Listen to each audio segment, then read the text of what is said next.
ketika kalian masih saat draft, usahakan pilih yang paling rendah quarter atau third, itu pilihannya. Tapi kalau kalian pengen lihat hasilnya, kalau misalnya sudah bagus ya dirasa atau mau render, silakan pilih full. Tujuannya apa?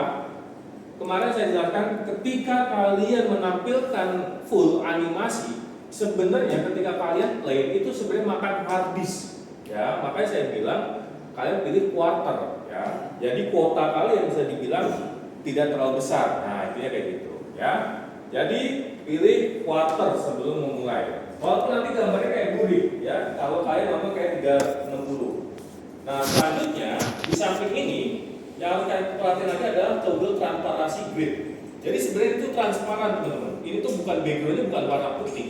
Ya, ini sebenarnya itu transparan aslinya. Jadi kalau kita render itu ya transparan atau kalau foto itu kayak PNG. Nah, kayak gitu ya.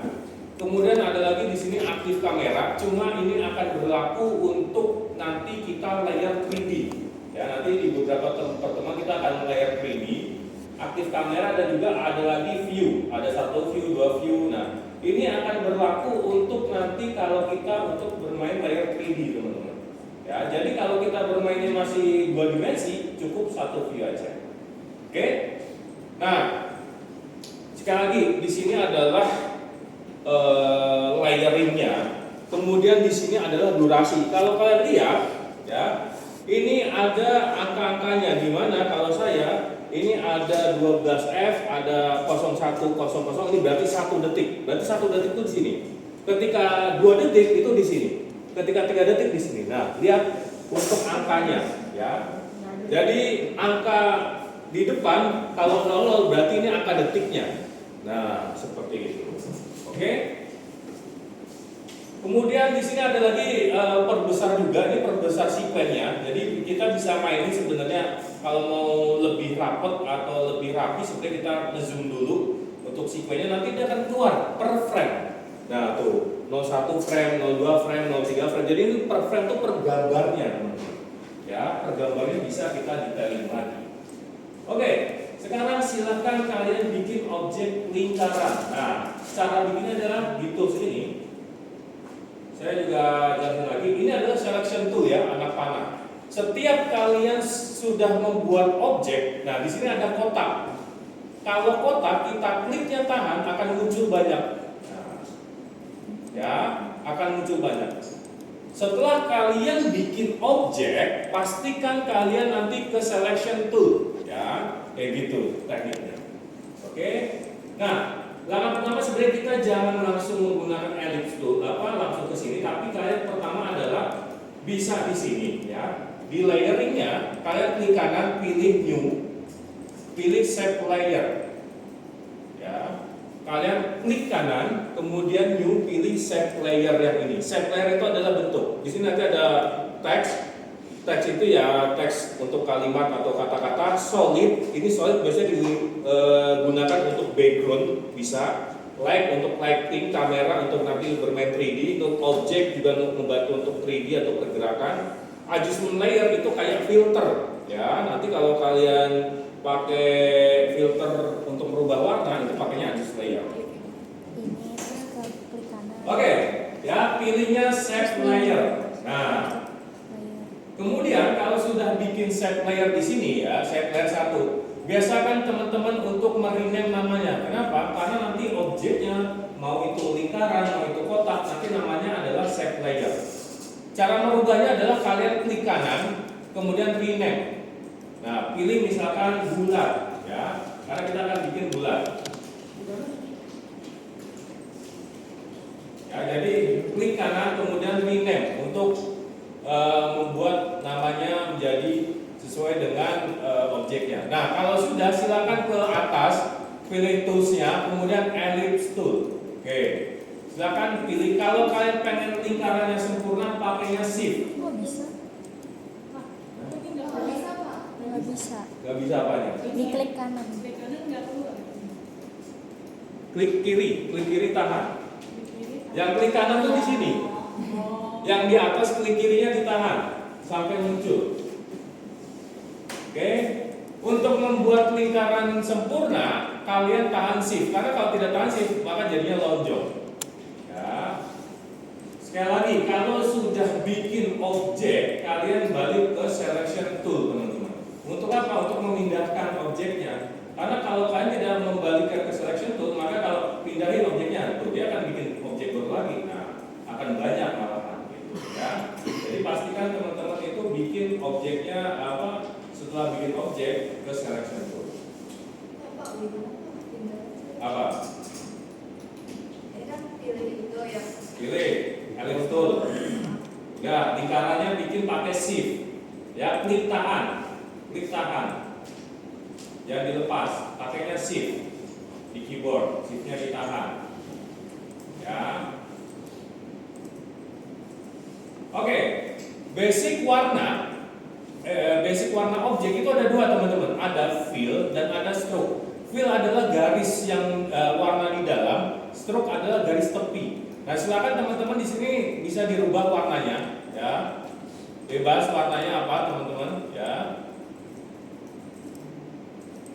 Kemudian di sampingnya ini ada stroke. Stroke kalau kita ganti, misalkan warna ini, nah, kok nggak kelihatan warnanya udah saya rubah? Karena di sini ada ketebalannya, teman-teman. Garis tepinya kalau di saya ini ada 2 pixel. Nah, tinggal teman-teman kliknya digeser. Nah, kliknya digeser biar untuk mempertebalkan, biar tahu hasil dari stroke itu gimana.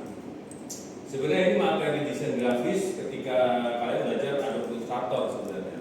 Nah, jadi kayak gini, ya. Oke, sudah berhasil bikinnya. Nah, sekarang barulah kita bermain animasinya. Jadi kita sudah menghasilkan satu objek, ya. Dengan warna tadi yang kita tentukan, sekarang kita bermain animasinya. Harus diingat, bermain animasi itu, syarat animasi bergerak adalah ada waktu yang berbeda, ya, ada waktu yang berbeda dan ada tempat yang berbeda. Nah, ya, oke. Di layer ini kalian bisa klik segitiganya, dia akan muncul banyak. Kemudian pilih yang transform, segitiganya kalian klik. Nah, akan banyak lagi, ya. Yang segitiga transform apa? Ya. Kemudian di situ kalian akan melihat ada anchor point, position, scale, rotasi, opacity. Ya. Ada muncul? Ya. Nah, langkahnya sebenarnya kalau kalian basicnya sudah pernah bermain CapCut, bermain pergerakan animasi, harusnya sudah tahu namanya keyframe, teman-teman. Oke. Perhatiin lagi. Ketika kita mau bermain animasi, hal pertama yang kita lakuin adalah kursor ini. Ya. Jadi pertama kali kita mau bermain animasi, pertama adalah kursornya. Jadi ini untuk menentukan di detik berapa kursornya dulu, ya. Dan juga posisinya juga sudah siap. Kalau sudah, berarti kalian tinggal diaktifkan, ya. Nah, pertama pastikan kursor kalian di angka 0 detik, ya, di paling ujung. Setelah itu cara mengaktifkan keyframe adalah di sini, ya. Ada gambar kayak stopwatch, kalian klik. Berhasil? Maka dia nanti akan ada titik, teman-teman. Nih, nah titik inilah yang disebut namanya keyframe.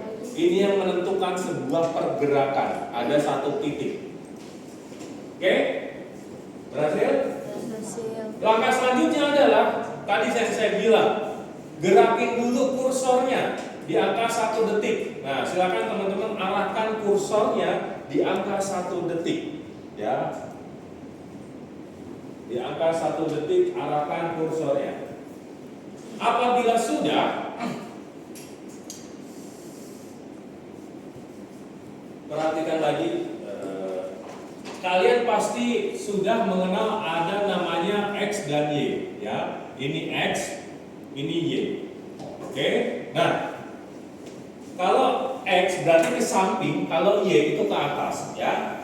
Jadi di position ini juga ada dua, teman-teman. Ada 2 angka, ya. Ini ada komanya, dibatasin dengan koma. Nah, Jadi kalian bisa kesampingkan, ya, kesampingkan yang depan atau variabelnya X. Ya, kliknya ditahan, digeser. Oke? Jadi sudah menghasilkan ada 2 titik, teman-teman. Nah, tandanya apa? Tandanya ini sudah bergerak, ya. Karena apa? Ada 2 tempat yang berbeda, ya, antara tempat 1 dan tempat 2, dan ada waktu yang berbeda, ya.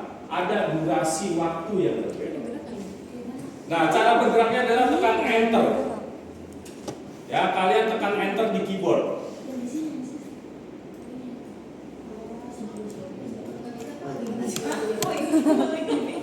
Tekan enter di keyboard cara geraknya.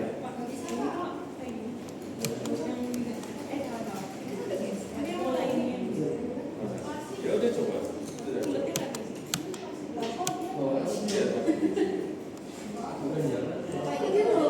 Nah, ini waktunya beda nggak?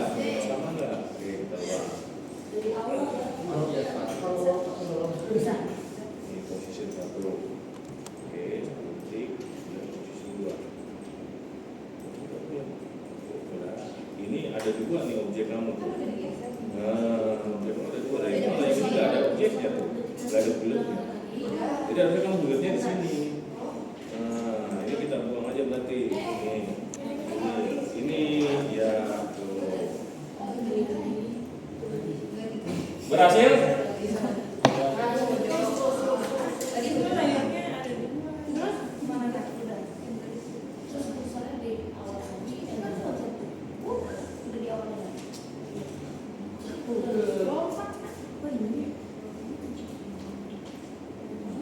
Nah, kalau teman-teman, Pak, geraknya kok sedikit doang? Iya, karena geraknya 1 detik, teman-teman. Setelah 1 detik dia tidak bergerak karena apa? Tidak ada keyframe.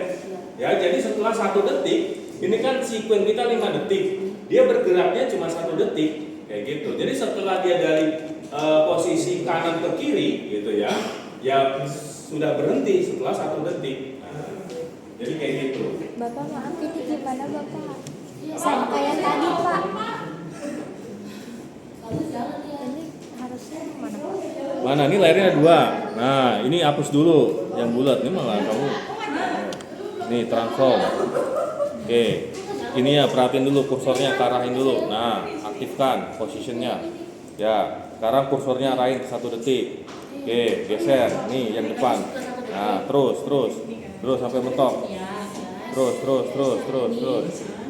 Lepas dulu nggak apa-apa, Mouse-nya lepas dulu, geser lagi, sini lagi. Dah, situ. Dah, sekarang enter. Enter ini, spasi, sorry. Dah spasi, kalau spasi bentar. Ini spasi aja. Jadi ntar kursornya kan jalan sendiri. Oh iya. Makasih Pak. Kalau ada yang gagal, ada kemungkinan di sini, ya, keyframe-nya salah. Ya, kalau tidak bergerak berarti kesalahannya adalah di keyframe. Tadi saya bilang sekali lagi, ya, ini akan saya hilangkan lagi. Ini saya belum bisa, animasi saya mati, tidak bergerak. Tadi langkah pertama adalah kursornya arahin dulu, teman-teman. Waktunya mau di mana? Oh, 0 detik. Ya, posisinya di sini 0 detik. Setelah itu aktifkan, klik aktif. Tandanya apa aktif? Ini keyframe-nya sudah muncul. Barulah ke angka 1 detik. Nah, angka kursornya arahin dulu detik berapa? Oh, angka 1 detik. Selanjutnya geser kursornya. Nah, geser posisinya. Nah, barulah dia bergerak. Ya, nah ini barulah dia bergerak. Kayak gitu. Ya, barulah bergerak.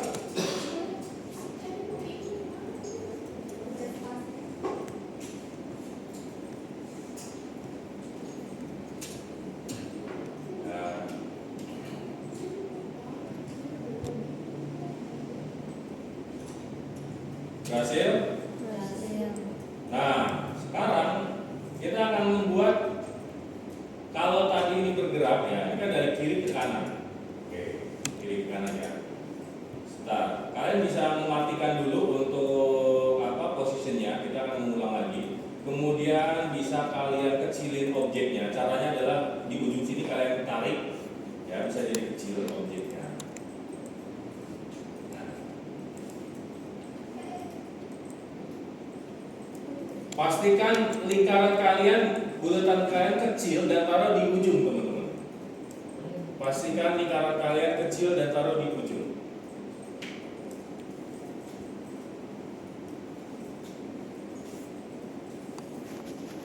Jangan terlalu besar ya. Karena nanti lingkaran ini akan kita geser ke kanan, kemudian ke bawah, kemudian balik lagi. Ya, tarik ke kiri, kemudian turun, kemudian balik lagi. Sudah? Oke. Tadi langkah pertama, kalau objek kita sudah siap dengan posisi awalnya, pastikan kursor kalian juga siap di detik 00. Oke?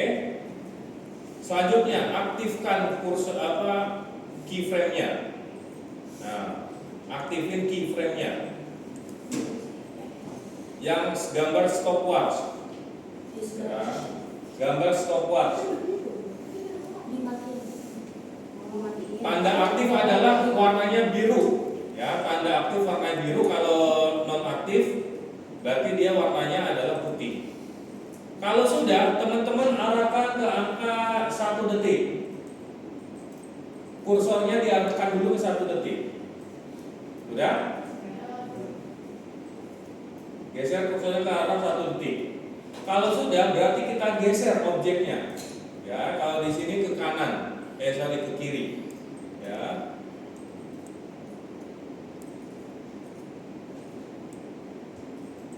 Nah. Oke. Kalau kita geser kursornya, maka ini sebenarnya udah menghasilkan kayak gerakan. Oh, nanti gerakannya seperti ini ya. Nah.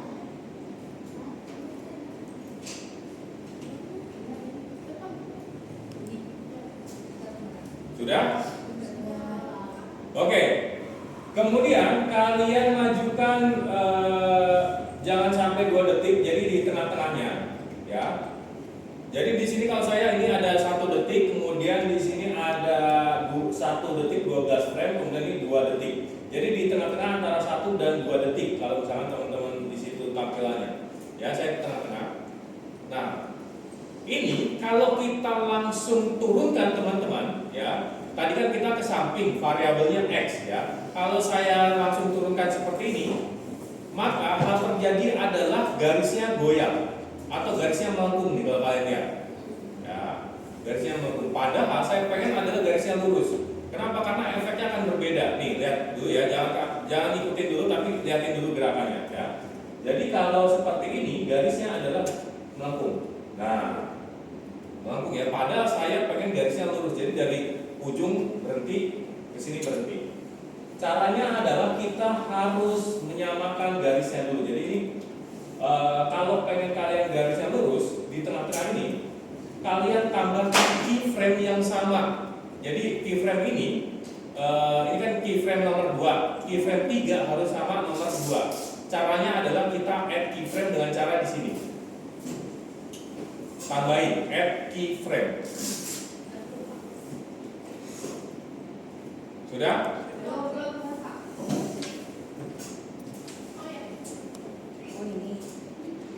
Tambahkan add keyframe. Kalau sudah, berarti kita sudah menghasilkan 3 titik teman-teman ya, 3 keyframe.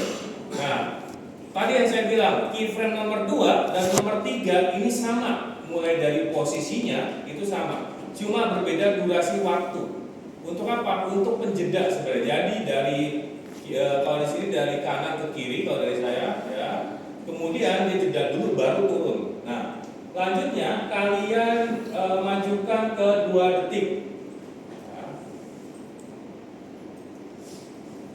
Setelah 2 detik barulah kalian turunkan variabelnya yang di belakang atau Y. Ya, kalian turunkan. Nah, ini sudah menghasilkan gerakan seperti ini teman-teman. Ya, jadi dia berhenti dulu baru turun. Nah, ya berbeda nanti kalau misalkan seperti ini. Ya, saya akan tunjukkan. Ini perbedaannya kalau kalian tidak kasih penjeda. Ini akan saya ganti ubah. Kenapa ulang-ulang?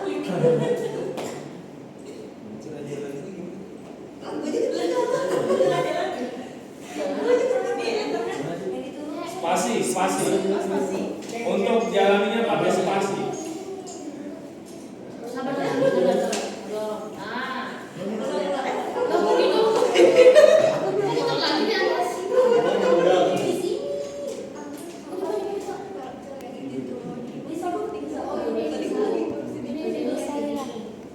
Bisa. Hah?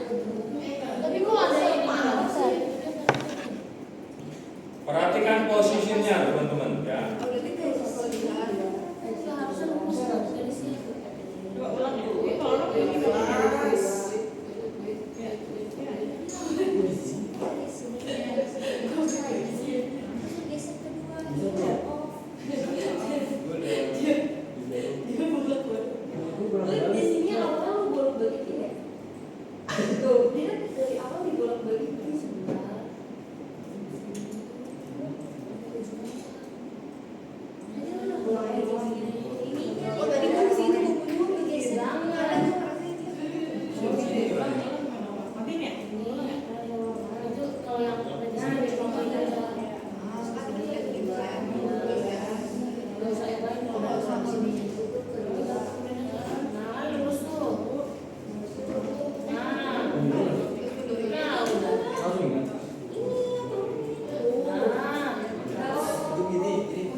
Oke, sekarang bikin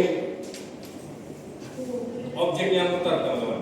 Ini perbedaan antara tadi yang saya bilang kasih penjeda. Kalau yang ungu ini tidak saya kasih penjeda. Ya, jadi dia kayak ngambang aja, tidak dari sudut ke sudut. Nah, kalau yang hijau sudut. Nah, kayak gitu. Tapi kalau yang ungu ini tidak ada penjedanya, dia cuma muter doang. Ya, jadi itulah fungsi namanya add keyframe, di mana ada posisi yang sama cuma berbeda waktu. Ya, penjeda. Nah, silakan kalian coba puter-puterin objeknya.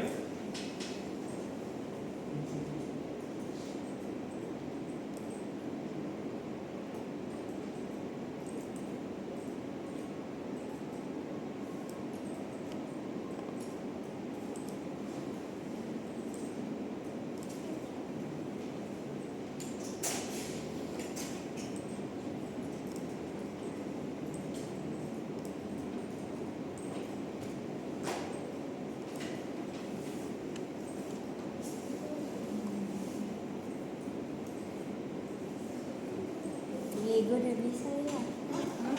Gue udah bisa.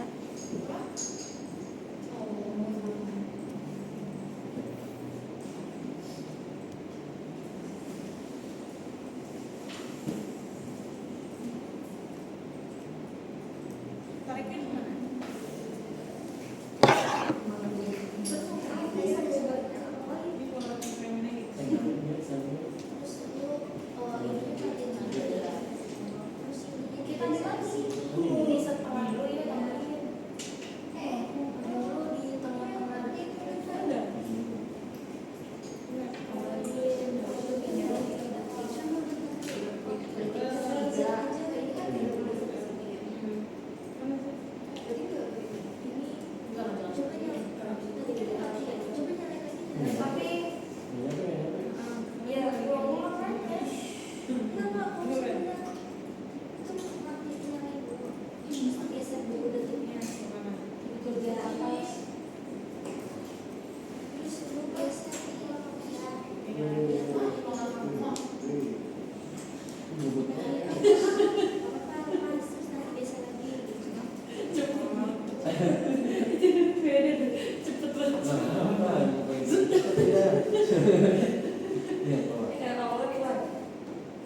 ini.